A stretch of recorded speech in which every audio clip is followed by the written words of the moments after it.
예, 스님 감사합니다. 네.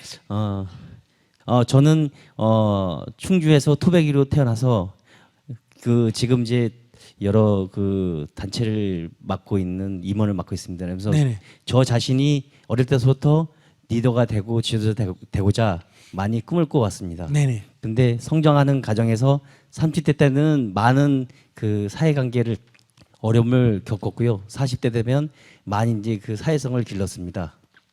그래서 마침 저희 그런 환경도 또 있었고 저희 할아버님이 정치사회에 핵을 길 수 있는 청백리라는 그런 정치인을 탄생한 고장에 거기에 뒤에서 뒷바라지 많이 하신 그런 할아버님의 피를 받고 저도 운명적인 어떤 지도자의 꿈을 키우고 있는데 가장 생활하면서 가장 힘든 점들이 사회관계, 사람과 사람의 관계를 어떻게 잘 사귀고 인정받는데 많이 어려움을 겪고 있습니다. 그래서 조금이나마 행복하고 다니면서 많이 공부가 됐는데 오늘 이런 기회에 대해서 스님께 많이 여쭤보고 있습니다. 그래서 인정받고 요즘 사회에 그런 어려운 사회에 등불이 되고 빛이 되는 그런 지도자는 어떠하게 사회생활을 잘 해야 되는지 그게 궁금합니다. 잘하기 어렵겠습니다. 요즘은 등불이 필요가 없습니다. 다 지등불 가지고 있기 때문에. 자기는 지금 옛날 50년 전에 100년 전에 지금 지도자상을 갖고 있는 거예요. 자기가 등불이 돼야 될 필요가 뭐가 있어요? 여기 다 지등불 가지고 있는데 왜 자기가 등불이 돼야 됩니까? 요즘에 좀 정직하지 못하고 그런 사회의 그런 지도가 되는데 저는 그런 어떤 신뢰와 정직을 갖고 그렇게 하기 때문에 좀 새로운 그런 바뀌는 그런 아니 그러니까 자기가 스님 강의도 바뀌는 거 안 봐요. 옛날에는 내가 강의안을 준비해 와가지고 강의를 해야 하면 잘할까 이런 강의는 요즘 아무도 안 듣습니다. 다 자기가 듣고 싶은 거 질문하고 자기 묻고 싶은 거 묻고 이런 시대거든요. 스님이 여기서 어떤 강의를 가져와서 어떤 강의를 잘하겠다는 것은 시대가 지난 얘기예요. 요즘 스님들이 경전 엄청나게 준비하고 목사가 성경 읽고 준비하고 설교하면 다 잘해요. 안 들어. 재미가 없어. 자기는 지금 그런 식을 아직도 꿈꾸는 거예요. 그러니까 사람들이 필요로 한 걸 해주면 돼요. 당신 우리 지도자 대주시오 하면 대주고 당신 이것 좀 해주시오 하면 해주고 그러면 되지. 내가 정직하게 산다고 남보고 정직하게 살아라 해도 꼰대 소리 들어요. 스님이 채식한다고 너도 채식해라 채식해라 채식해라 이러면 안 돼요. 내가 난 채식한다. 너야 뭐 고기를 먹더니 말데 난 채식이 좋더라 이러고 하는 거예요. 그러면 자기들도 뭐 병이 걸려가 그러면 그 봐라 내가 뭐라 그랬어 이러면 나도 채식할게요 라든지 수행해라 이러면 싫어해요. 내가 싱글싱글 웃으면서 살면 스님 뭐가 저래 웃어요? 니 뭐가 괴로워가 인상 쓰는데 이래요. 그거 왜 인상 쓸 게 뭐가 있니? 그렇게 하면 이제 수행에 관심을 갖게 되는 거예요. 그러니까 불교 믿어라 이런 얘기는 시대에 지나간 얘기예요. 지금 뭐 길거리 다니면서 기독교 믿으세요. 예수 믿으면 천당 갑니다. 이런 얘기 요즘 또 믿고 교회 간 사람이 있을까 없을까? 없어요. 그거는 50년, 100년 전 얘기고 지금은 그렇게 아무도 안 가요. 전철관에서 그렇게 떠들면 사람들이 혐오감을 느껴 더 안 가요. 아시겠습니까? 시대가 바뀌었다. 자기가 지금 민주적인 지도자는 그렇게 하면 자기가 정직하면 자기가 정직하게 그냥 살면 돼요. 자기가 필요한 거 하면 되지. 나는 훌륭한 지도자가 되겠다라는 생각을 하면 안 돼요. 다 다른 사람을 나하고 똑같이 봐야 돼요. 그래서 사람들이 필요로 한 게 뭘까? 그걸 내가 도와줄 수 있으면 도와주겠다. 이 정도. 그것도 너무 많이 도와주려고 그래도 안 돼요. 그럼 내가 힘들어. 생각을 바꾸셔야 돼요. 지금 같은 그런 생각을 하면 과거는 그런 사람이 지도자가 될 수 있었는데 미래는 이제 더 이상 지도자가 안 됩니다. 그런 생각을 하면. 내가 어떻게 말하면 이 사람들한테 인기 얻을까? 이러면 내가 머리가 아플까 안 아플까? 머리 아픈데 이게 웃어질까 안 웃어질까? 안 웃어져. 뭐 강의 그냥 논리 싸움에 나와가지고 뭐 나는 이렇게 생각해요. 길 가는 사람을 내가 모아놓고 야, 너 그 좋은 얘기 해줄 테니까 내 얘기 들어라 하면 가는 사람이 발 멈추고 들을까 가버릴까? 가버리겠지. 너 만 원씩 줄 테니까 와서 들을래? 이래도 별로 안 오겠죠. 근데 여기 요렇게 돈도 안 줬는데 와가지고 앉아가지고 듣겠다고 하니까 이거 얼마나 기분 좋은 얘기예요. 그 내가 한 300만 원 주고도 강의할 일인데 이거 뭐 돈 받고 강사로 받고 이 강사로 받는 사람의 강의는 기교예요. 그 우리가 돈을 안 받는 이유는 왜 돈을 받아? 내가 더 즐거운데 내가 돈을 줘야 될 판인데 이렇게 생각이 이제 바뀌어야 돼요. 시대가 바뀌기 때문에. 그래서 저기 질문에 뭐 요지에 좀 안 맞는지 모르지만은 뭐 지역 사회 일을 하든 정치를 하든 시의원을 하든 뭘 하려 그래도 내가 뭐 정직한 지도자가 되겠다 이런 말 사람들이 요즘 별로 그런 말 안 좋아해요. 그러니까 자기가 할 수 있는 일을 사람들과 같이 어울려 살면서 할 수 있는 일을 하고 솔직하게 얘기하고 그것이 이제 사람들은 요즘 좋아. 그래서 여러분들 요즘 막 잘 만든 그런 것보다는 요 뭐 1인 미디어 이래가 막 좀 서툴지만은 사람이 솔직한 걸 다 좋아하거든요. 그래서 자기가 지도자가 되겠다고 하지 말고 사람들이 필요로 한 걸 내가 좀 돕겠다. 이렇게 좀 서비스하겠다. 이런 관점에서 활동을 하면 사람들이 아, 그 사람 훌륭한 지도자다. 이렇게 말해 주는 거예요. 관점을 좀 바꾸면 좋겠는데. 예, 감사합니다.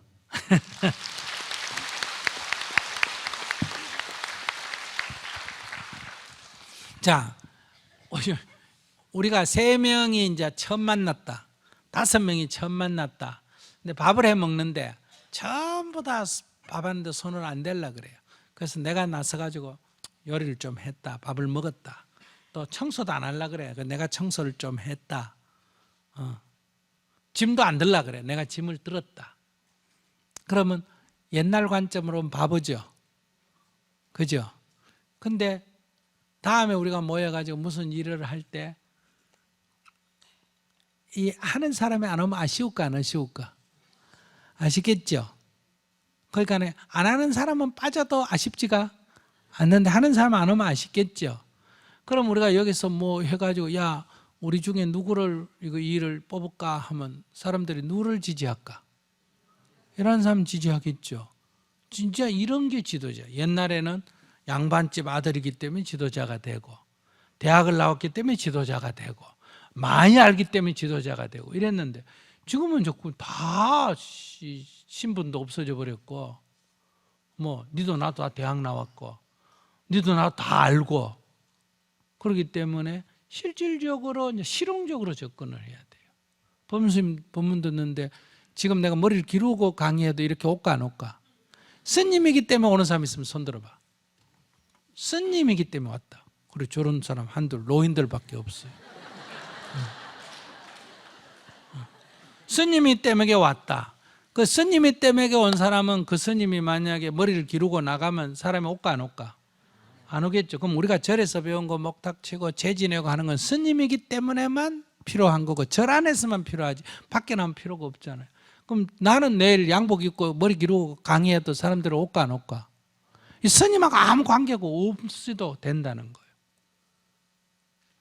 그러니까 이제는 사람들이 권위나 이런 게 아직도 남아있지만 그거는 이제 갖고 실제로 실용적으로 실력으로 어떻냐 이게 중요한 시대가 됐다.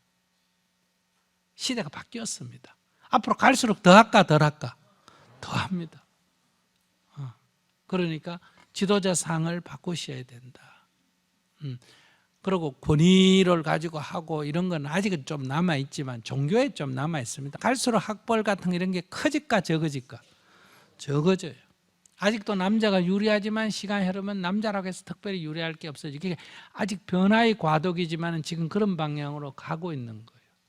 그래서 지도자상을 질문하셔서 말씀드리는 거예요. 지도자상을 조금 바꾸셔서 내가 지도자가 되겠다든지 내가 훌륭하게 되겠다든지 내가 잘해야 되겠다든지 이런 거는 나를 부담스럽게 만들어요. 그렇게 솔직하게 말해 생긴 대로 놀아라. 생긴 대로 살되 자기가 세상 사람한테 내가 이렇게 살면 세상 사람이 필요하면 아, 당신 필요하다. 당신 좀 더 있으면 아까 저분 보세요. 내 아픈데 왜 지가 걱정을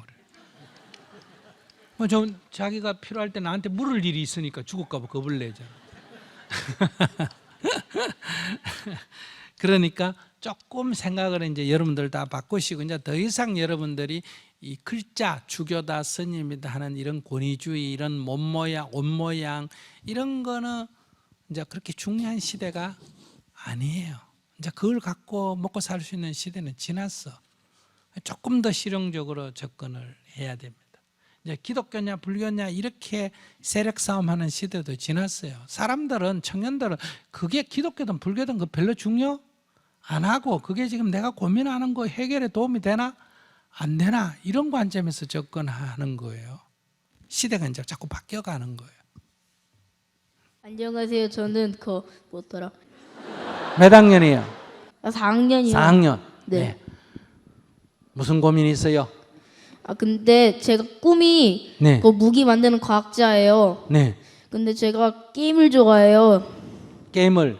근데 원래 과학자는 그 과학 실험을 좋아해야 하잖아요. 네네. 근데 전 게임을 좋아하는데 어떡해요?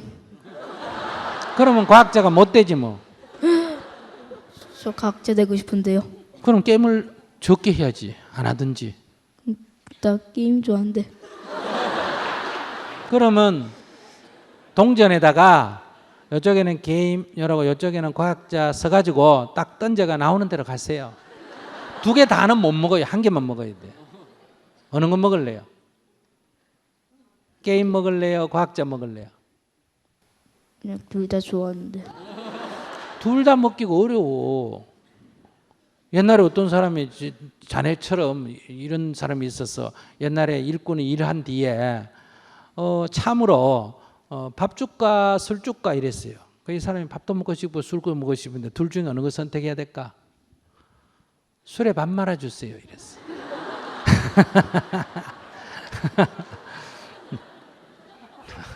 그러면 자기가 할 수 있는 건 뭐냐? 게임을 열심히 해서 그 프로그래머가 되는 거예요. 이건 과학자건 조금 틀려. 이 게임을 만드는 프로그램 있죠. 프로그래머 이런 거 되면 돼요. 근데 뭘 과학자가 되려면 이 연구를 많이 해야 돼요. 이렇게 그러니까 막 노는 거 이렇게 재밌게 노는 것보다는 이 원리 게임을 하다도 원리가 뭔지 이런 거 연구를 많이 해야 돼. 그냥 그 결과가 중요한 게 아니고. 그러니까 두 개 다 좋기는 하지만은 지금을 생각하면 게임이 좋지만 먼 미래를 생각하면 뭘 해야 될 것 같아? 공부를 해야 될 것 같지. 네. 그러면 지금 좋은 것만 너무 하면 아까 쥐가 쥐약 먹을 때 지금은 먹는 게 좋지만 조금 있으면 배 아파. 그래서 자기가 이제 선택해야 돼. 제가 인도에서 학교 안 다니는 아이들을 공부를 가르치는데 애들 학교를 안 와. 그래서 오면 사탕을 줬어. 학교 오면 애들이 공부하러 온 게 뭐 먹으러 왔다? 사탕 먹기로 왔어. 그리고 한 달쯤 지난 뒤에 항상 얘기해. 사탕 먹을래? 공부할래? 이렇게 반을 갈라. 그럼 조그만 애들은 사탕 먹겠다 하고 큰 애들은 이제 한두 명이 공부하겠다 하면 공부하겠다는 애는 이제 저쪽으로 공부하는 편성하고 사탕 먹겠다는 애들은 계속 사탕을 줘. 근데 공부 안 하고 계속 사탕이 맛있기는 하지만 그렇게 애들이 망설여. 사탕에 손들었다가 공부에 손들었다가 이래 들었다가 저래 들었다가 이래. 그래서 확실히 해 이러면 이제 이렇게 공부로 손들어 처음에는. 그러다가 너 사탕 안 먹고 싶니? 그러면 금방 사탕에다 또 손들어. 너 공부 안 해도 되니? 하면 또 이따가 또 공부에 손들어. 그런데 시간이 흐르면 아이들이 사탕보다 뭘 더 좋아할까? 공부를 좋아하겠지. 그러니까 지금 너가 게임이 좋아하는 건 충분히 이해가 돼. 그러나 네가 과학자가 되는 게 꿈이라면 게임만 하고 있으면 과학자가 되는 건 좀 어려워져. 그러니까 게임만 하다가 나중에 뭐요? 이런 거 조그마한 가게를 한다든지 딴 걸 농사를 짓는다 이런 거는 괜찮은데 과학자라는 건 뭐냐 하면 이게 공부를 좀 많이 해야 되나 안 해야 되나? 해야 되지, 그지? 네. 그러니까 대학도 가야 되잖아. 네. 그러려면 공부 안 하고 대학 가지나 안 가지나? 네. 안 되지. 그래서 이제 정해야 돼. 아무리 어려도 네가 책임을 져야 돼. 딱 이건 절대로 못 한다는 건 아니지만은 어디다 비중을 많이 둬야 된다. 과학자가 되려면 공부요. 그래, 내 어릴 때 얘기해 줄게. 내가 중학교 1학년인데 그 옆에 너보다는 컸는데 중학교 1학년 혼자서 자취를 했어. 네. 그러니까 혼자서 방 하나를 얻어가지고 밥을 해먹고 학교를 다녀. 중학교 1학년 때부터. 근데 연탄 불을 떼는데 연탄을 아낀다고 하루에 한 장씩 떼면 되는데 불문을 꽉 막아 놓으면 2장 갖고 3일을 뗄 수가 있어. 불문을 되게 막아 놓으면 넌 모를 거야 그게 뭔지. 그런데 그러면 이제 방이 냉기야 돌아. 근데 딱 그 연탄 아궁 있는 거 고들막이라는데 거기만 이불을 까놓으면 따뜻해. 나머지는 그냥 막 냉방이야. 책상 위에 있는 잉크가 막 을 정도야. 그래서 책상에 앉아서 공부하면 이게 막 너무 시려. 추워 겨울에. 그래서 유혹을 받아서 이불 밑에 발을 넣고 엎드려 있으면 따뜻하고 좋아. 그럼 마음이 이래. 엎드려서 공부 좀 해야 되겠다 하다가 다시 책상에 올라오겠다. 그런데 엎드려서 공부하면 10분 못 가가 자버려. 근데 그게 저녁마다 늘 반복이 돼. 책상에 앉아서 시작했다가 추우니까 이불 밑에 발을 넣었다가 또 자고. 근데 책상에 앉아서 한다 해놓고는 또 추우니까 또 유혹을 느끼고. 그 누가 뭐 어른이 있어가 야단치는 사람도 혼자니까. 그래서 내가 책상 앞에 벽에다 이렇게 딱 써놨어. 너가 과학자가 되는 게 꿈 같은 것처럼 나도 그때 이유가 있었는데 내 꿈은 뭔데 지금 그 꿈을 실현하는 것은 이불 밑에 발을 안 넣는 거다. 그러니까 네가 지금 과학자가 되는 길은 지금 네가 할 수 있는 거는 게임에 손을 떼는 거야. 지금 내가 할 수 있는 거는. 해보겠어? 해볼게요.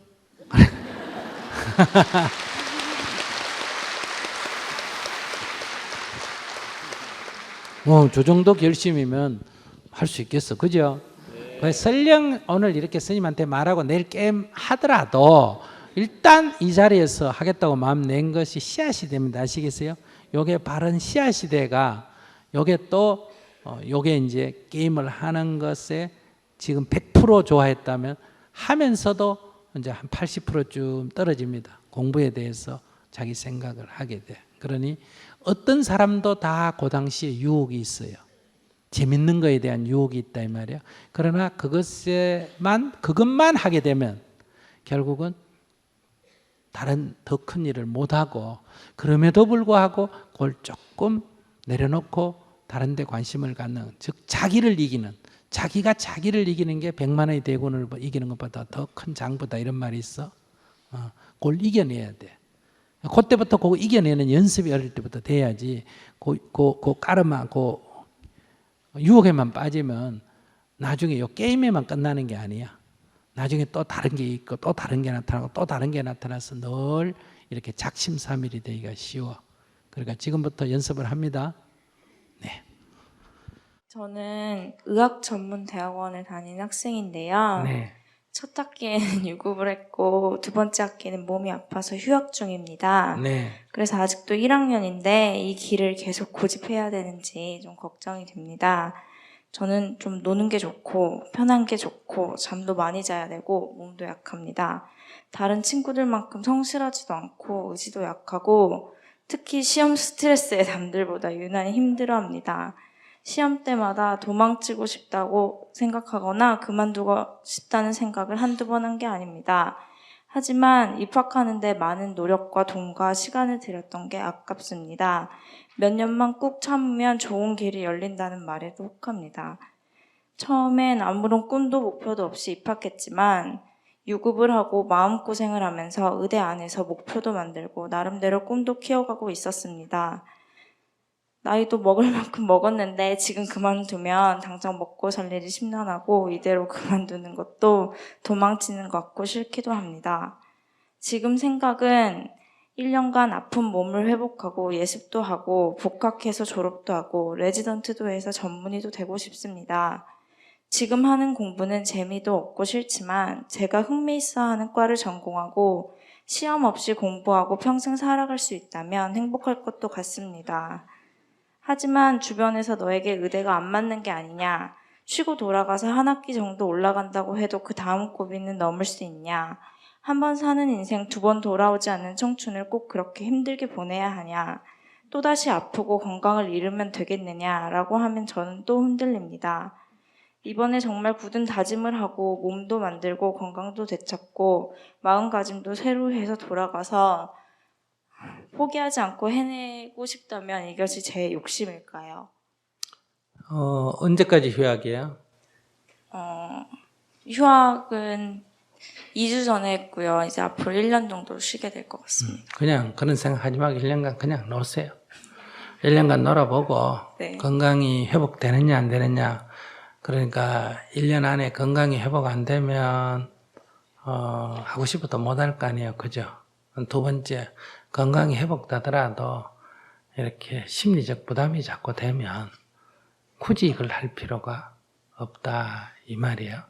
그러니까 자기가 사회 나가 열심히 활동할 때는 지금 의학대학원 나오고 인턴 레지던트 다 하고 아마 10년 후에 사회 나가잖아. 그죠? 10년, 20년 지나가면 의사가 그렇게 좋은 직업은 안 될 거예요. 아니, 물론 다른 직업에 대해서 좋긴 한데 지금처럼 의사는 돈 많이 벌고 어쩌고 하는 시대는 좀 지나갈 거예요.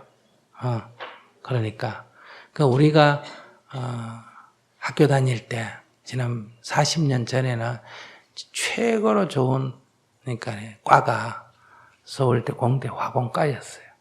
아시겠습니까? 그냥 지금 화공과가 최고로 좋은 과가 아니잖아. 그지?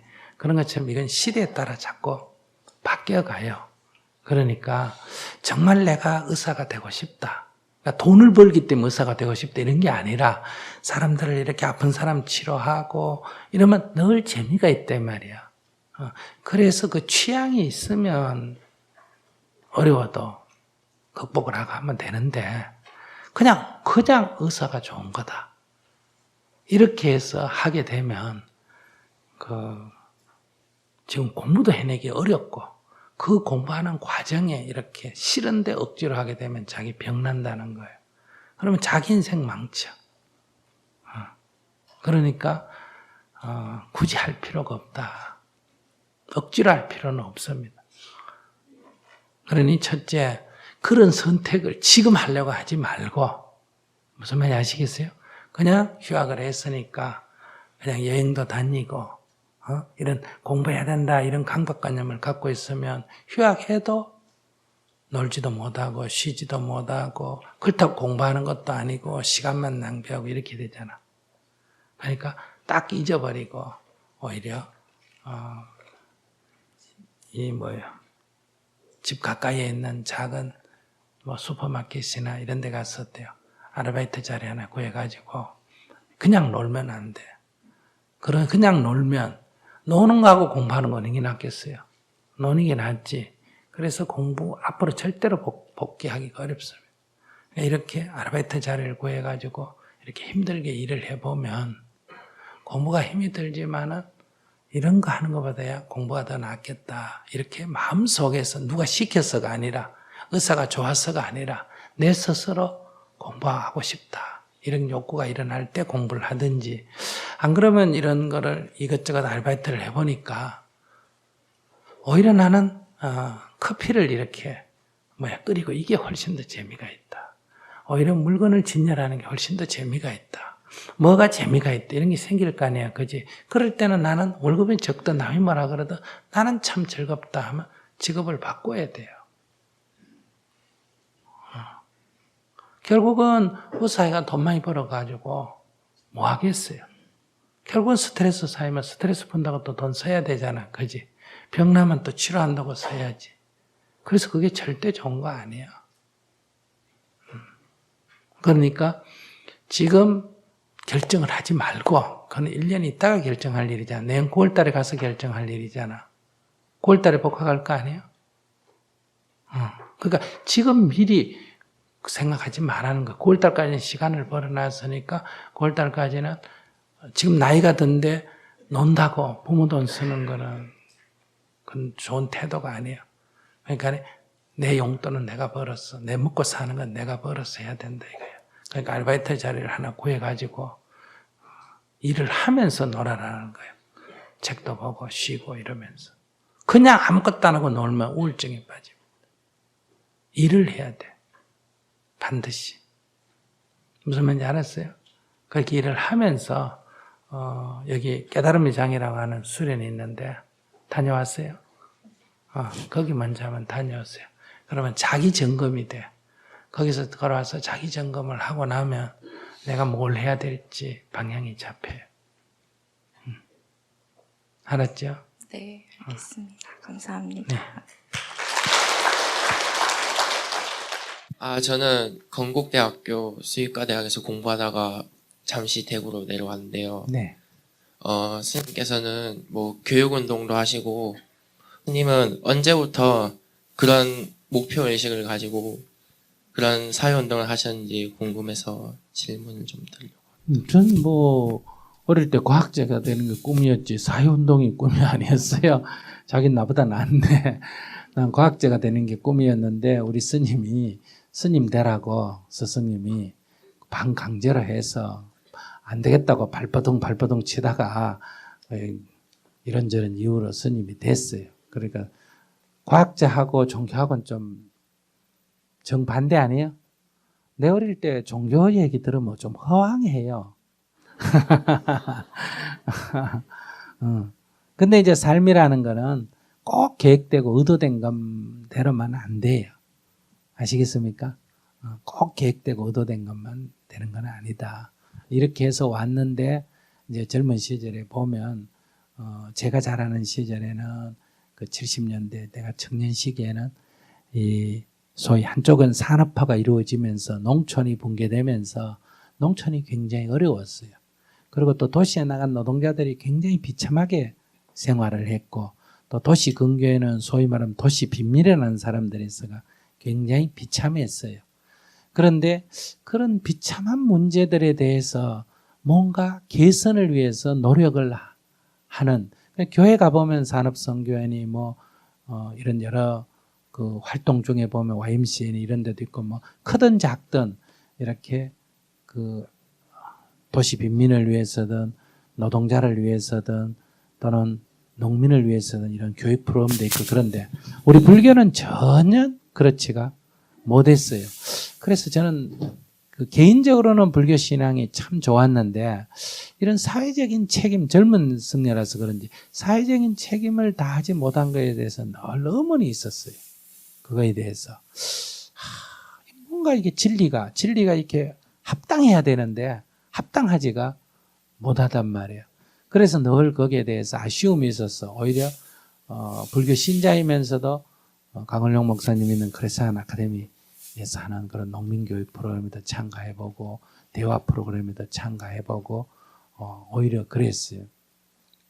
그런데 이제 이 광주 사태가 나고 광주 민중항쟁이 일어나고 이제 많은 사람이 죽고 그러는데 또 우리 불교는 거기에 대해서 아무런 얘기도 하지 않고 그러면 꼭 반대라는 건 아니라도 그 사람들의 아픔에 대해서 뭔가 뭐 성명상상이라도 나와야 되잖아. 그죠? 그런 걸 보면서 불교에 대해서 굉장히 회의적이었어요. 그래서 정말 불교 그만둬버릴까 하는 생각까지 들었어요. 그런데 그래서 내가 다시 부처님의 일생을 읽었는데 다시 경전을 읽었는데 부처님은 어떤 분이었겠는데 우리 불교가 일어나 해서 부처님의 일생을 읽어보니까 부처님은 그 당시 사회에서 무슨 투쟁을 하거나 이런 건 안 했지만은 사회적인 모순과 허구에 대한 비판이 아주 날카로웠어요. 그 당시에는 사람을 갖다가 양반 상놈 계급 차별이 있었지 않습니까? 그죠? 근데 부처님은 사람은 차별이 없다고 말씀하셨고 이 성차별, 남녀차별도 굉장히 심한 사회인데 남녀차별에 대해서도 부정을 하셨어요. 사람은 다 똑같다.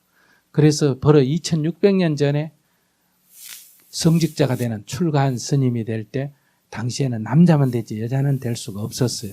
그런데 여성이 수행자가 될 수 있는 이런 비구니 제도를 그 당시에 허용을 하셨거든요. 근데 그 당시에 사회적인 저항이 굉장했습니다. 그 다음에 이제 사회에서 이렇게 천하게 여기는 기생, 우리가 말하는 기생을 출가시키는 것도 허용을 하셨어요. 그것도 사회적인 저항이 굉장히 많았어요. 이런 것들을 보면서 부처님 자신은 굉장히 사회에 대한 인식도 밝았다 이렇게 볼 수 있어요. 그리고 부처님의 말씀이 추상적인 얘기가 아니라 늘 여행을 하시면서 대중과 만나서 이렇게 대중과 대화하고 대중의 아픔을 치유하는 그런 삶을 사셨다. 그러니까 신처럼 허공에 있는 부처님이 아니고 우리들 속에 늘 살아가면서 사람들의 아픔을 치유하는 그런 부처님이었다 하는 것을 발견하게 된 거예요. 그래서 내가 그동안에 불교를 좀 잘못 배웠구나, 이렇게 좀 경전을 잘못 읽었구나 이런 반성을 하면서 다시 불교에 대한 깊은 재인식이라 그럴까? 이게 내가 대학생한테 가서 강연한 82년도에 붓다의 시대적 조명, 붓다라고 하는 분의 이 시대에 그분을 우리가 어떻게 다시 인식할 거냐 이런 강연회를 하고 그 다음에 이제 대학생을 지도하고 이렇게 하면서 우리 사회의 전반적인 것들에 대한 인식의 폭을 넓혔다 이렇게 볼 수 있어요. 그래서 지구적으로 보면 환경 문제가 가장 큰 문제고 인류적으로 보면 제3세계의 절대 빈곤을 어떻게 대체할 거냐가 큰 문제고 우리나라에서 볼 때는 이 평화와 통일 문제가 큰 문제고 그다음에 우리 개인에게 돌아오면 행복의 문제가 가장 큰 문제다. 결국은 삶은 어떻게 내가 행복할 거냐. 이 행복을 위해서 돈도 벌고 행복을 위해서 결혼도 하고 행복을 위해서 자식도 낳고 하는 건데 우리는 정작 행복해지지는 못한다. 얼마 벌면 행복할 거다 하는데 행복해지지 못하고 행복하기 위해서 노력만 하다가 인생을 마치는 경우가 대부분이거든요. 그러니 지금 행복한 게 굉장히 중요해요. 그러려면 깨우쳐야 돼요. 그런 면에서 이제 수행을 기초로 하고 그러나 우리가 살고 있는 세상 문제도 함께 풀어나가야 된다. 이게 이제 불교 용어로 하면 상구보리 하와 중생이라는 거예요. 위로는 깨달음을 구하고 아래로는 일체 중생을 구제한다. 이런 얘기예요. 그러니까 뭐 다른 젊은 애들처럼 무슨 사회과학을 공부하고 대학 가서 뭘 해가 저는 사회인식을 한 게 아니라 저는 어려서 고등학교 때 절에 들어왔기 때문에 내가 세상을 보는 눈은 기본적으로는 불교가 기초였다. 그러나 이제 우리가 살면서 세상의 많은 학문에 대해서 공부를 해야 되겠죠. 왜냐하면 우리가 살아가는데 과학적인 지식도 필요하고 역사적인 지식도 필요하고 세상을 사는 모든 지식은 필요합니다. 왜냐하면 그래야 우리가 세상을 올바르게 이해하기 때문에. 그러니까 그거를 젊은이가 그냥 어떻게 하고 싶다 이렇게 생각하면 안 되고 스님이 어떤 계획을 세워놓고 하는 것도 아니고 자기 일에 충실하게 살아가면서 내가 뭐 애를 어떻게 키울 건지 연구할까 안 할까?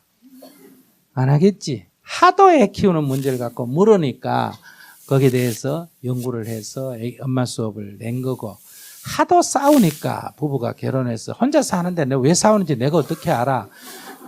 계속 와서 남편 욕하고 아내 욕하고 그러니까 처음엔 이해가 안 됐어요. 아니 저래 좋아가지고 한 입을 몇 대 빨가벗고 입까지 맞추고 깨안으면서 왜 싸우지? 그랬는데 싸울 수밖에 없구나 하는 걸 이해해서 안 싸우려면 어떻게 해야 된다. 그게 이제 주례사죠. 또 이제 젊은 애들이 방황하니까 왜 방황하게 되는가. 이게 이제 방황에 더 괜찮은 책이에요. 앞으로 이제 사람들이 또 이제 어떤 걸 요구합니까? 저한테. 이제 결혼 생활, 애 키우는 문제, 그다음에 청년의 방황. 이제 뭐 늙어 죽는 일밖에 없잖아. 그죠? 그래서 어떻게 아름답게 늙을까? 그래서 그 책 제목은 이미 나와 있어요. 뭐라고? 잘 물든 단풍은 봄꽃보다 예쁘다. 멋있죠? 그럼 따라해봐요. 잘 물든 단풍은 봄꽃보다 예쁘다. 잘 물든 단풍이란 게 잘 늙으면 이 말이에요. 봄꽃이 뭐예요? 청춘이죠. 잘 늙으면 젊은이보다 더 낫다. 어떻게 잘 늙을 수 있느냐? 젊을 때는 어떻게 해야 젊음을 만끽하느냐 하는 게 과제라면 늙으면 어떤 게 멋있게 늙을 수 있느냐 이런 문제예요. 거기도 원리가 있다는 거죠. 그런 것처럼 자기의 이 문제를 승려로서 자꾸 물으니까 이 문제를 해결해야 될 과제 아니에요. 그래서 연구를 하게 되는 거예요. 그러니까 욕심을 내지 말고 자기도 자기의 일상생활 속에서 하나하나 자기에게 주어진 일에 충실하는 게 나아가는 길이지 무슨 거대한 원을 세운다고 목표를 세운다고 되는 것은 아니에요. 네, 감사합니다.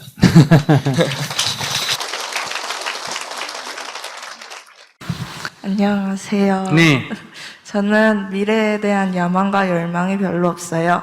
살아온 평생 이 정도면 중간은 가겠지라는 생각이 강해서 무엇을 열심히 해본 적이 거의 드문 것 같아요. 현재 대학생이라 그다지 경각심은 없지만 좀 있다가 취업 준비할 때가 되면은 문제가 생길 것 같습니다. 무슨 문제가 생길 것 같아요? 그냥 취업 준비도 별로 그 안 옆에 하고. 열정이 있는 인간은 얼마나 폐가 큰지 봤잖아. 아무 문제가 없어. 자기는 큰 장점도 없지만 큰 단점도 없어. 괜찮아요. 그 만약에 둘이 약품 같으면 둘이 섞어가 반 나누면 되거든. 아무 문제 없어. 네. 열정이 있어야 될 아무런 이유가 없어. 세상은 막 열정을 갖고 살 만한 가치가 없어요.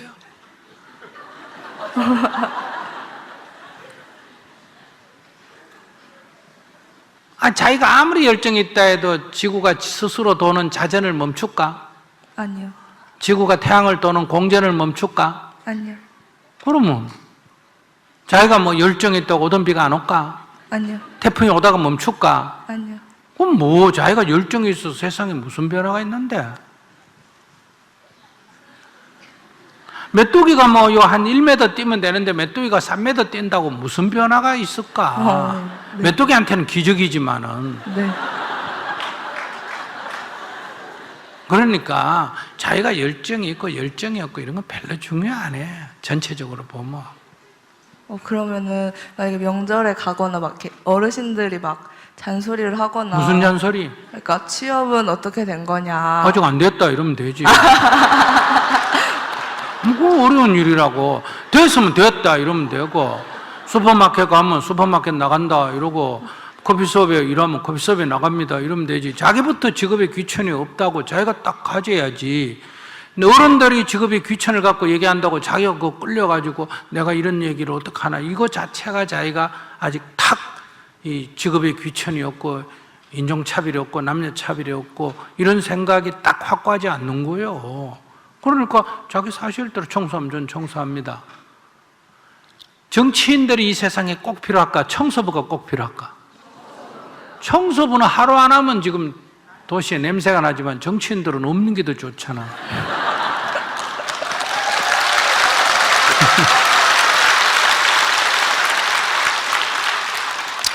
그러니까 청소부가 중요하다 이 말이에요. 청소부를 하찮게 생각하면 안 된다.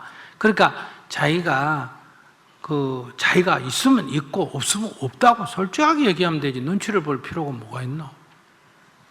뭐 때문에 자기가 거짓말을 해야 돼, 어른들 앞에? 그럼 그 때문에 왜 집에 못 갈 이유가 뭐가 있어? 결혼했나? 안 했습니다. 애인 있나? 없습니다. 왜 아직도 애인이 없노? 글쎄요. 그러면 되지. 하나 소개해 주세요. 이러면 되지.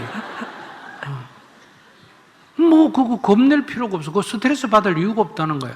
근데 그 사람들은 또 꼭 필요해가 물어보는 거 아니야. 그냥 말을 거는 방법이야. 그게 이 조만한 꼬마 있잖아요. 한 뭐 초등학교 1, 2학년에 있으면 항상 뭐란다. 아이고 귀엽다 이러면서 니 몇 살이고 이래. 이게 진짜 몇 살인지 관심이 있어서 그래요. 그냥 말하는 버릇이에요.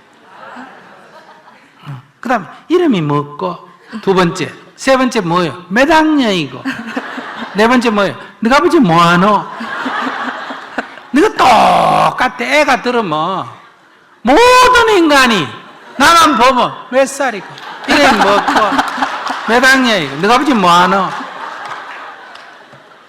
그런 것처럼 그냥 묻는 거예요. 그냥 보면 저거 뭐 할 말이 없잖아. 무슨 할 말이 있겠어.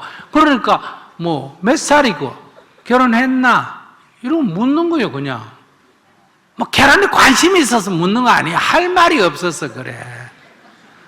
그러니까 대답도 아무렇게나 해도 돼.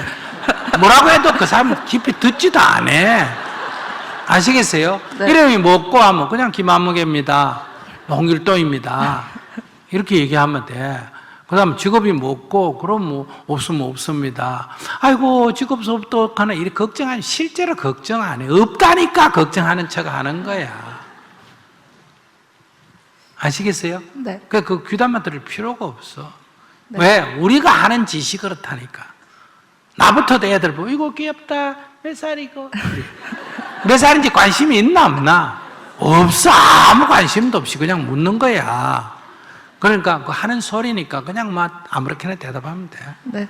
진지하게 묻는 것도 아니니까 진지하게 대답할 필요가 없어. 그냥 막 대충. 그렇다고 무성의하게 그 왜 물어요? 이렇게 할 필요, 그럴 가치가 없다. 그냥 대답을 해주면 돼. 알았어요? 네. 또 물어봐. 저요? 저요? 할 말 없지? 네. 감사합니다. 이 세상 사람들은 자기 살기 바빠요, 안 바빠요? 바빠요. 바빠. 남의 죽든지 살든지 신경도 별로 안 써.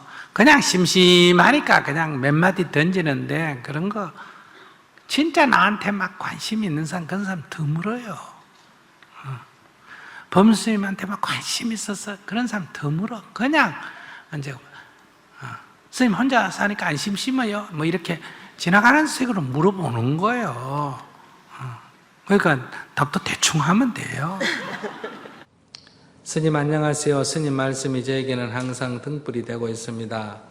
큰아들 원래 대학을 입학했습니다. 고3 때부터 공부는 안 하고 컴퓨터 게임만 하더니 학교 가고부터는 밤낮을 가리지 않고 학교를 입학해도 학교 생활에는 관심도 없는 것 같습니다. 지켜보던 남편이 화가 나서 아르바이트라도 하라고 했더니 PC방에서 한 달 전부터 하고 있습니다. 그런데 며칠 전부터 아들이 학교 강의를 빠지고 있는 것 같습니다. 어떻게 해야 될지 당황스럽습니다.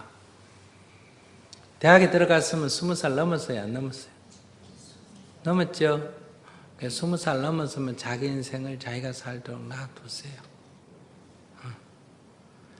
대학 시험 떨어진 집도 많아요? 많잖아요? 많지. 근데 맨날 컴퓨터만 하더니 그래도 걸렸잖아. 우리 아들 참 똑똑하네, 그죠? 나는 걱정을 했는데 잘 자기는 자기 살 궁리를 하고 있다 이 말이에요. 좀 믿어줘. 항상 우리 애는 문제고 못 믿고요. 이 세상에 자기를 낳아주는 엄마부터 자기를 못 믿은 애가 어디 가서 길을 피우겠어요. 세상 사람이 뭐라 그래도 아니야, 우리 애는 착실해. 지금 저래도 다음에 잘 될 거야. 그래. 이렇게 좀 믿어주는 게 있어야 돼. 무조건 옹호하는 거하고 믿어주는 거하고 다릅니다. 우리 아들이 최고야 하고 이렇게 하라는 게 아니라 아들에 대해서 신뢰를 해주란 말이에요. 신뢰를.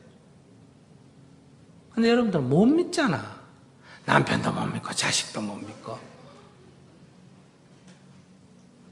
그저 믿을 건 자기밖에 없어. 자기는 다 옳고 다 바르고 그래. 남이 보면 또 자기도 별 볼 일 없는 사람이야. 그러니까 학교 다닐 때 여러분들 친구들 이래 한번 보세요.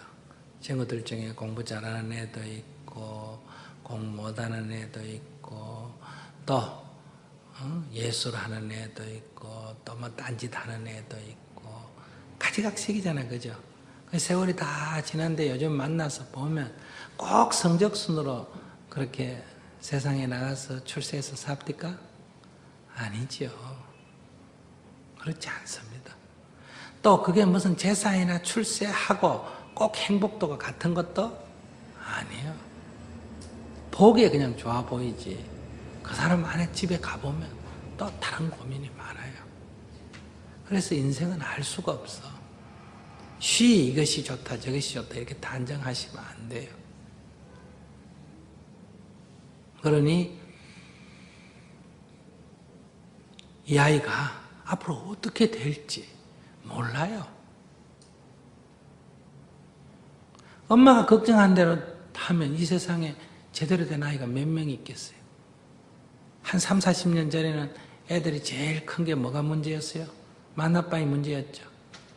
그저 낮이나 밥이나 그저 누워가지고 공부는 안 하고 만화책 본다고. 근데 걔들이 자라가 지금 다 한국에 다 온갖 일들을 하고 살잖아요.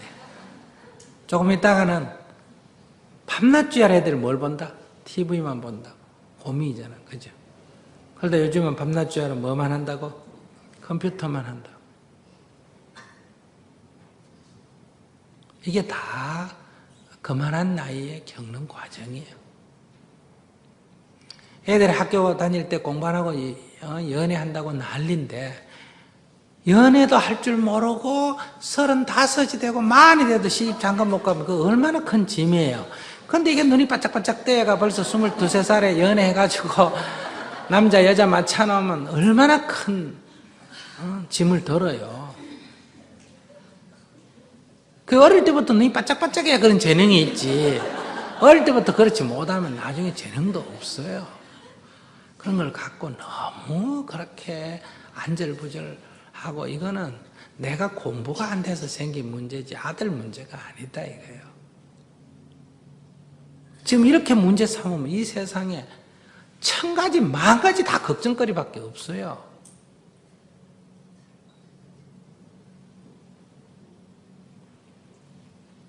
그러니 놓아버리시고 불교 공부하시고 아침에 일어나서 기도하시고 우리 아들은 잘 될 거야 이렇게 잘 되라 이렇게 하지 말고 잘 되라 이만 안 될 것 같으니까 잘 되라는 거 아니에요. 그죠?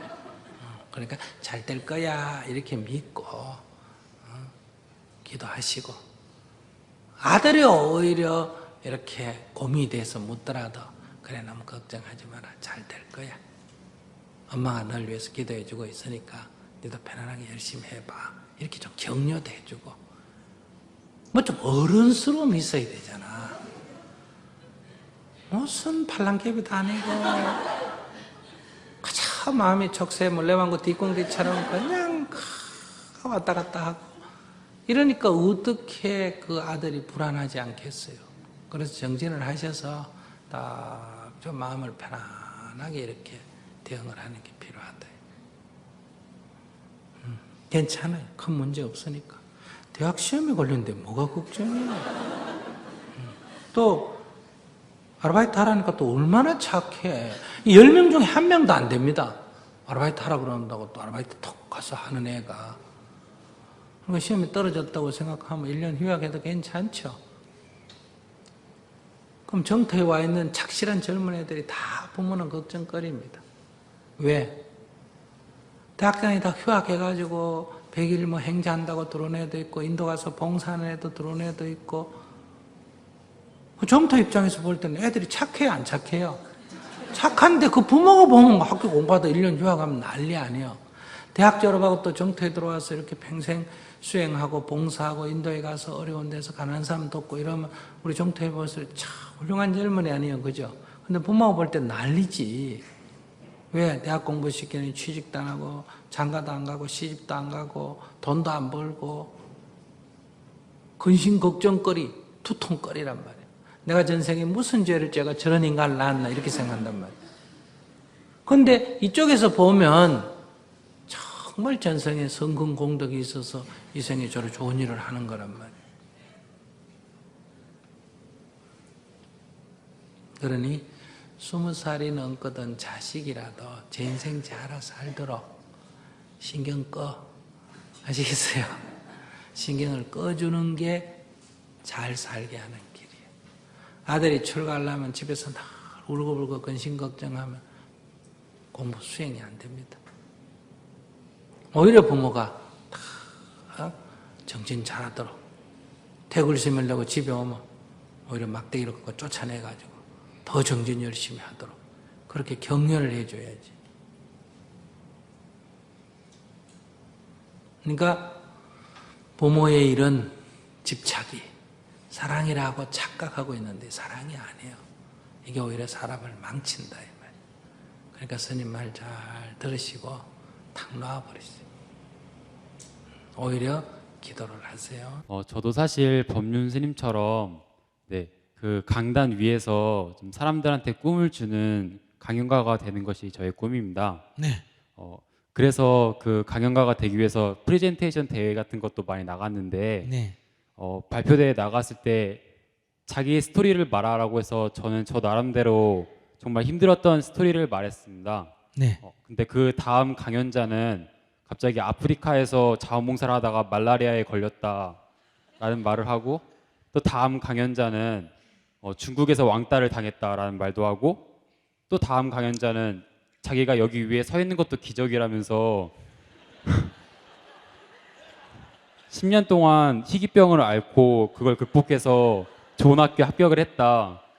그리고 또 그 다음 강연자는 고등학교 2학년 때까지 뭐 야구 선수로서 학교 수업을 한 번도 안 들었는데 갑자기 공부가 너무 하고 싶어서 자기를 의자에 묶어서 공부해서 중앙대학교에 합격했다. 라는 이런 말이 많이 나와서 제가 바로 떨어졌습니다. 네. 네. 그래서 도대체 이렇게 듣고 나니까 좀 부모님한테는 너무 감사하다라는 마음도 들었지만 앞으로 제가 강연자로서 어떻게 해야 될지 너무 고민이 됩니다.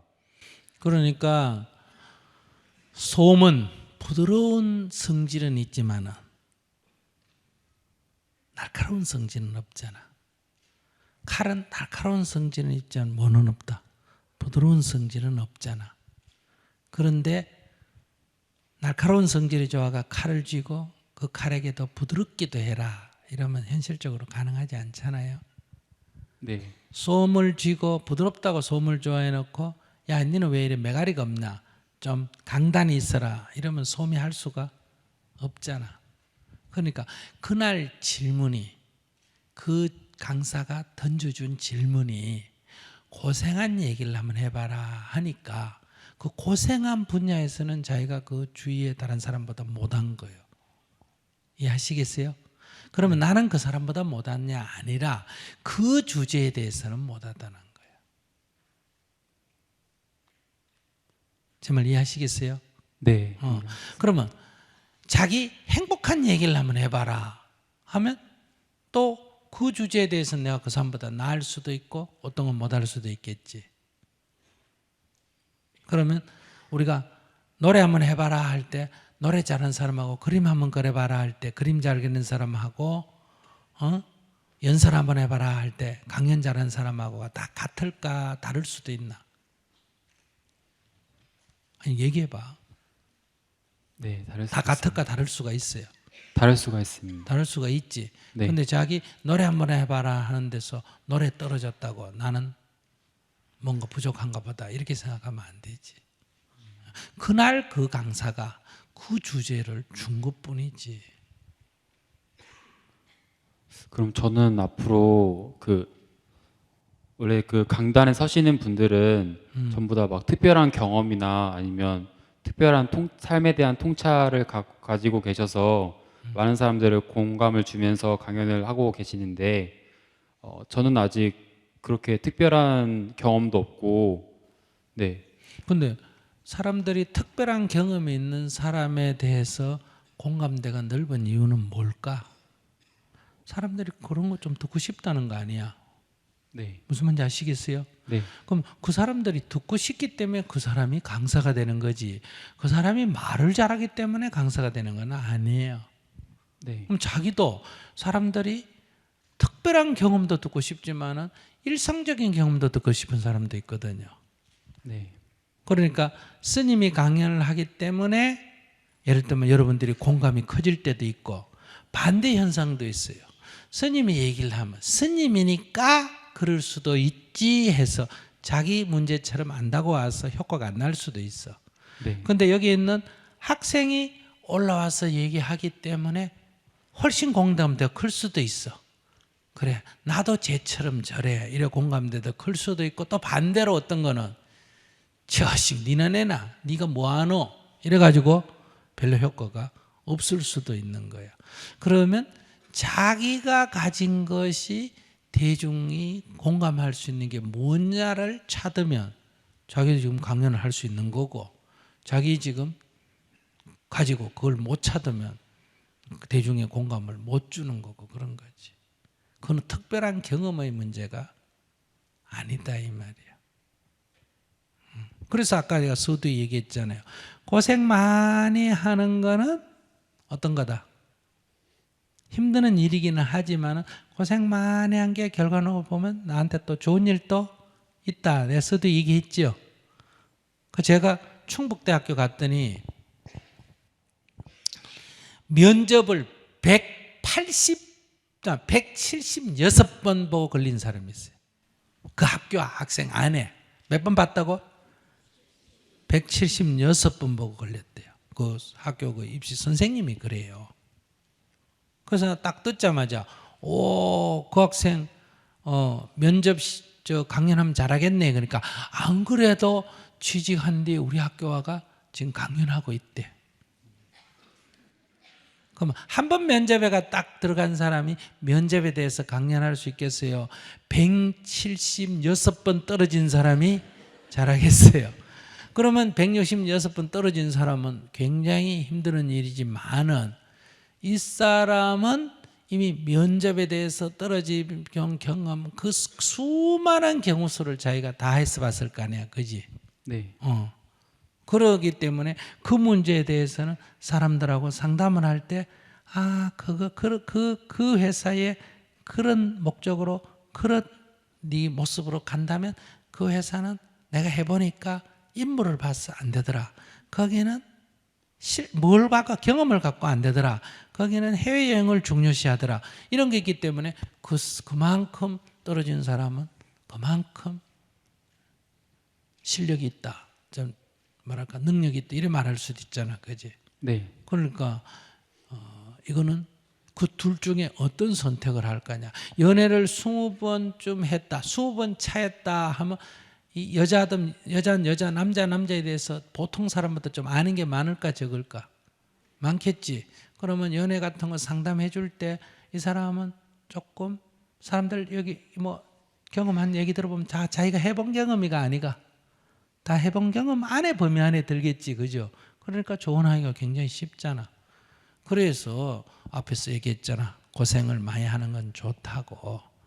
그런데 일부러까지 할 필요는 없다. 강사 되기 위해서 일부러 고생하러 다닐래? 그래서 현재 자기가 가지고 있는, 그러니까 자기의 문제는 언변도 아니고 자기가 별 노력도 안 하고 별 경험도 없으면서 지금 유명해지고 싶은 그게 문제야. 자기는 지금 별 경험이 없기 때문에 연습을 3명만 설득해도 좋다. 목표를 이렇게 설득해야지 많은 대중 앞에 설득을 하겠다든지 공감을 얻겠다. 이건 욕심에 속해. 자기 그 짧은 인생으로 어떻게 그렇게 되겠어? 사람들이 다른 사람 다 바본 줄 아나? 자기 얘기 뭐 들을 게 있다고 사람들이 몇천 명이 모여가 이렇게 쳐다보고 듣겠어? 안 그래? 네. 그건 조금 겸손하지 못한 자세라는 거예요. 그래서 자기의 나름대로 가진 걸 가지고 두 가지야. 자기가 경험이 아주 인생 고생을 하면서 경험이 많아서 그냥 아무 계획 없이 준비 없이 그냥 저절로 말을 해도 사람들이 공감하는 이런 스타일이 하나 있고, 자기가 사람들의 심리를 연구해서 이번 강의에 어떤 순서를 밟아가 어떤 내용으로 어떤 이 강약을 둬서 강의를 하면 사람들이 좋겠냐는 것을 수도 없는 연습과 준비를 해서 사람들을 감동시키는 두 가지 방법이 있어. 현재 자기로서는 연습을 많이 하는 방법밖에 없지. 경험이란 거는 안 그러면 자기가 수많은 인생 경험을 하든지. 저 같은 경우는 연습을 한 게 아니라 일부러 고생하려는 게 아니라, 다시 말하면 험악한 세상에서 이리저리 굴르다가 보니까 온갖 경험을 다 하게 되고, 그래서 벌써 저 한쪽에 처박혀가 죽었어야 됐는데 여행이 안 죽고 살아서 저 이런저런 얘기를 할 수 있게 된 거지. 자기 선택을 해. 뭐요? 얘기 들어보면 김미경인가 어떤 유명한 강사 얘기 있었죠. 그분은 뭘 해서 하는 스타일이에요. 엄청난 연구와 뭘 해서 연습을 해서 이 1시간 강연을 하기 위해서 이 전문 팀을 두고 회사 직원을 두고 온갖 자료를 수집해가 온갖 강의하는 방식을 연구해가 이렇게 해서 강연을 한다고 그 나와 있더만 그 정도로 연습을 해가 하니까 청중들을 감동시키는 거지. 안 그러면 자기 인생이 엄청나게 경험이 많았어. 그냥 입에서 나오는 말이 사람들을 감동을 시키든지. 안 그러면 내 수준에서 요만한데 만족하면서 꾸준히 노력을 해 가든지 그래야 안 되겠어. 어떻게 생각해? 네, 저는 그냥 그 연습하면서 연구하는 쪽으로 나가면 될 것 같습니다. 네. 그러면 그 김미경 선생님인가 그분한테 가서 좀 배우고 어떻게 연구하고 얼마나 노력했는지 그분은 20몇 년을 그렇게 했다더라. 엄청난 노력을 해서 그렇게 된다고 하니까 그럼 되고 싶으면 그런 노력을 해야지. 세상에 공짜는 없어요. 학문의 왕도가 없다 이런 말 있잖아요. 그죠? 네. 감사합니다. 네. 예, 저는 그 아버지 문제하고 진로 문제로 100일 출가를 했었는데요. 네. 예, 회양하고 문경에서 다시 상근자 생활을 하면서 제가 진짜 하고 싶은 게 연기, 즉 배우라는 걸 알았습니다. 그래서 1년여간의 문경 생활을 회양하고 예전에 다녔던 극단을 자취 찾아갔는데 극단이 이제 재정적인 어려움으로 문을 닫았고요. 그래서 더 이상 연극으로는 생계를 유지할 수 없다는 판단이 섰습니다. 그래서 연극에 대한 입장 정리를 하였고 좀 더 안정적이고 체계적으로 배우 활동을 할 수 있는 엔터테인먼트 소속사를 들어가기 위한 준비를 지금 하고 있는데요. 어떤 마음가짐으로 준비하고 만약에 들어간다면 어떻게 생활해야 할지 궁금해서 여쭤보겠습니다. 뭐 그것도 역시 직업이기 때문에 가능하면 그 일을 내가 잘하는 게 아니라 자기가 가장 잘 알 수 있는 일이다 이렇게 생각하고요. 내가 배우 되는 길이 어떤지를 내가 잘 몰라요. 스님 되는 길이 어떤 절차를 밟냐 이건 내가 잘 아는데 근데 일단은 잘은 모르지만은 자기가 잘 아니까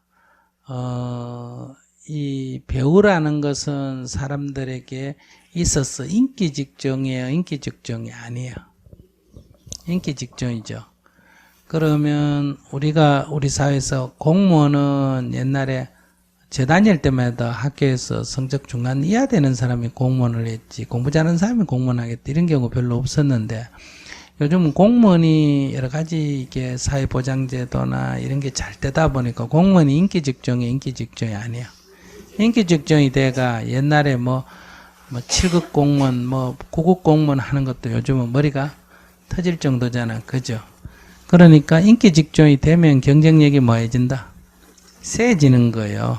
그래서 학교 선생님은 옛날에 사대나 교대나 나오면 학교 선생님 하고, 그 다음에 사범대 안 나와도 어때요? 부전공으로 교직이 수하면 뭐가 됐다? 선생님이 되고, 왜냐하면 인구가 막 늘어나니까 선생님 수요가 부족하니까 막 했는데, 요즘은 인구가 줄어들고, 그 다음에 교대생이나 사대생은 출신 더 많아지고 하니까, 대학은 대학대로 나오고 또 뭐다?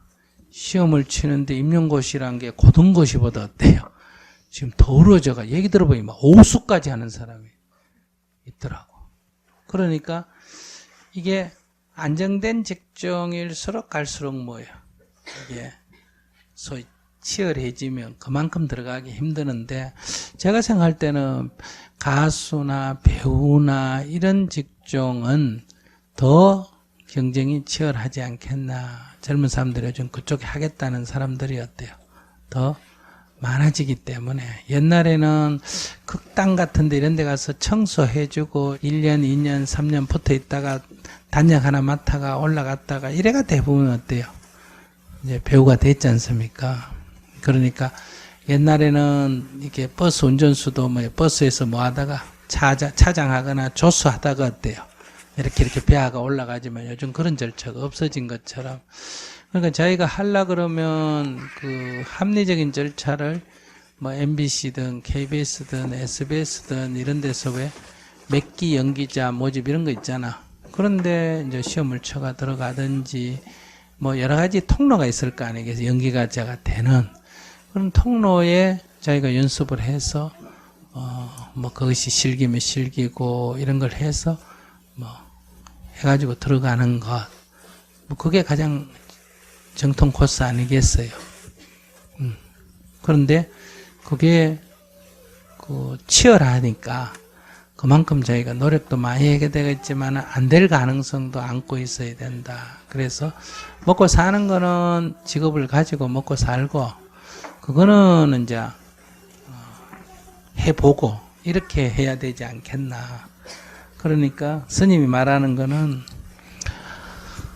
그런 직장을 가려고 하면 결국은 경쟁을 해야 되고, 경쟁에서는 떨어질 각오를 해야 된다. 그것이 내 인생을 뭐 떨어졌다고 내가 낙담을 하거나 이런 생각을 하면 그 수행이 안 된 자세다. 이래 말할 수가 있어요. 그 왜 시골에 지금 농사 짓는 거는 경쟁 안 해도 안 되나?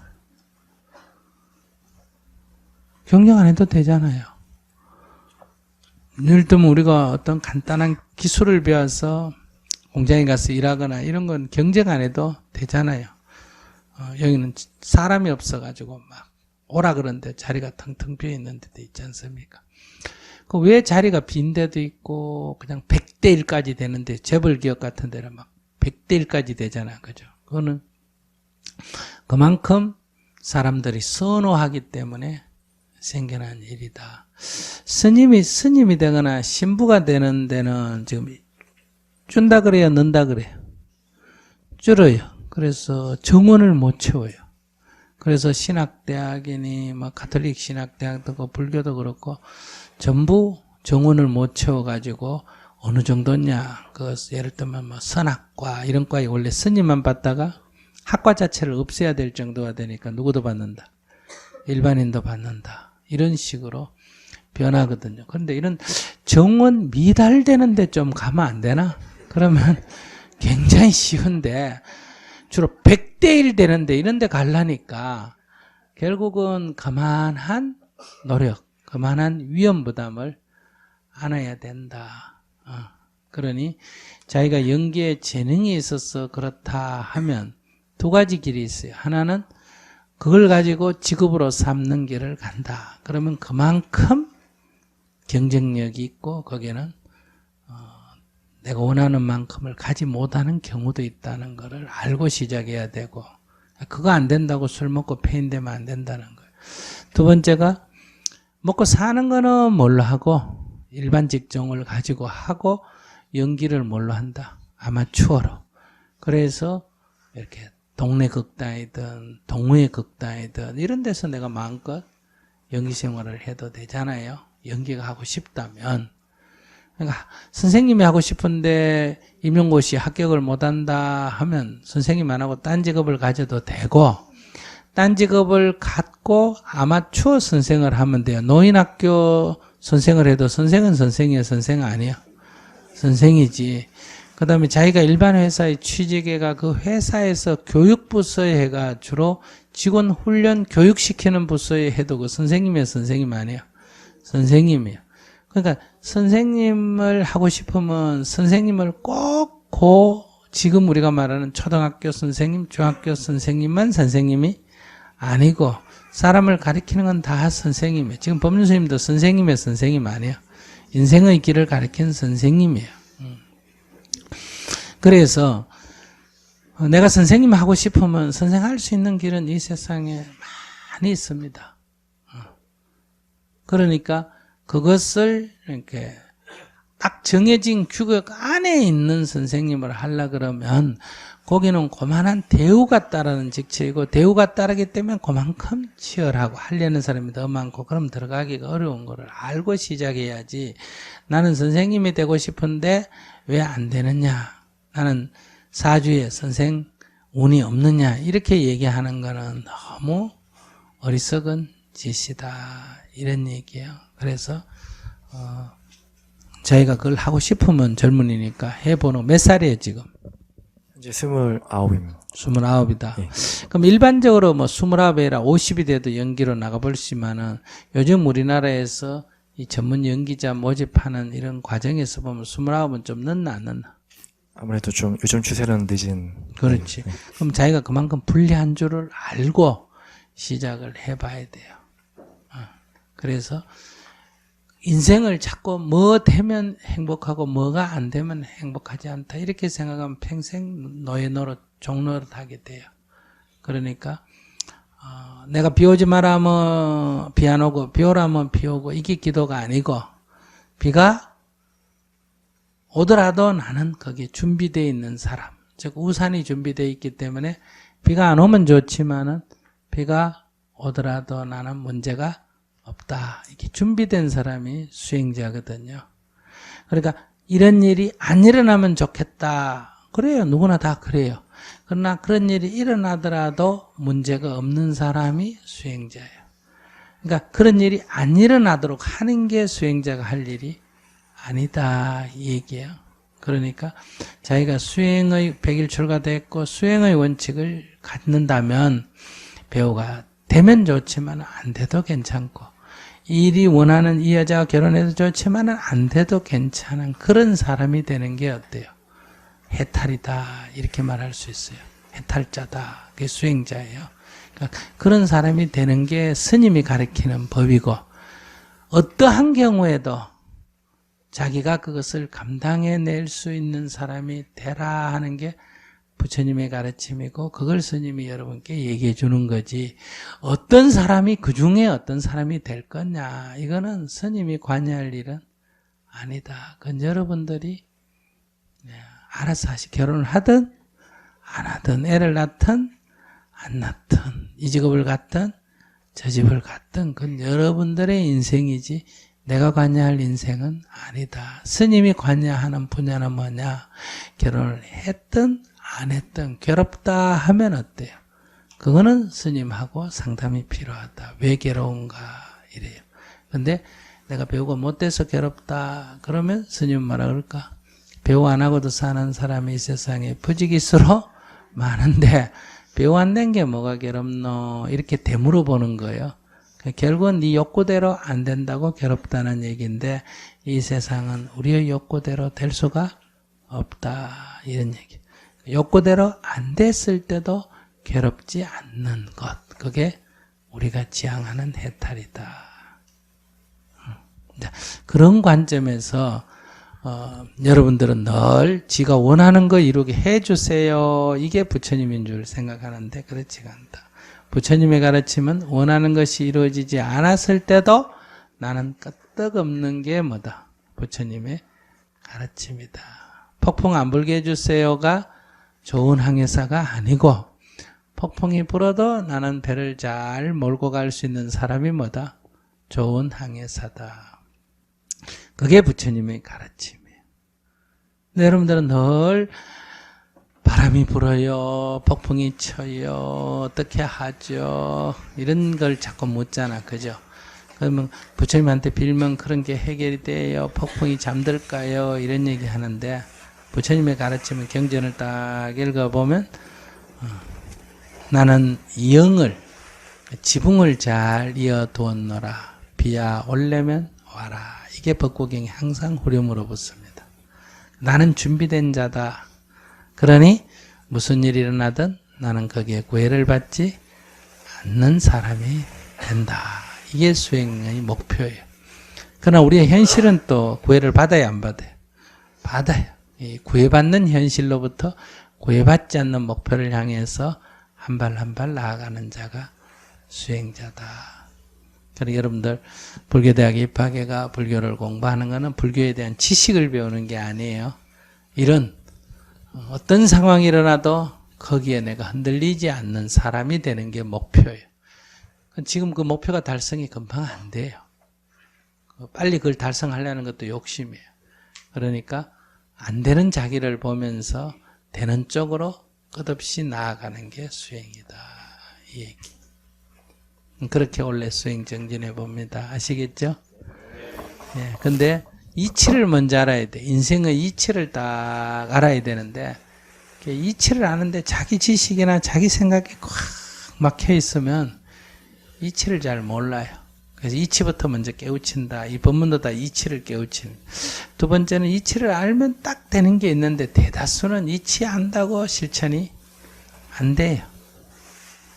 화날 일이 없다. 이거 어려워요. 왜 화날 일이 없어? 화날 일 있잖아. 그러다가 어떻게 깨우치면 그래 화날 일이 없구나. 그러면 이 사람 화 안 낼까? 꼬라지 보면 화가 확 자기도 모르게 나는 게 또한 뭐다? 현실이에요. 거기서 이제 화날 일이 없는 목표를 향해서 화나는 현실에서부터 나아가는데 이제 연습이 필요한 거예요. 끊없는 뭐한다?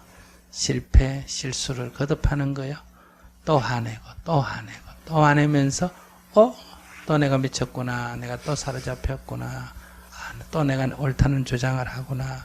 이렇게 알아가면서 넘어지고 그러나 1000번 넘어지면 1001번 일어나는 이런 꾸준한 정진의 힘으로 어느 순간에 일어서는 그런 과정으로 나아간다.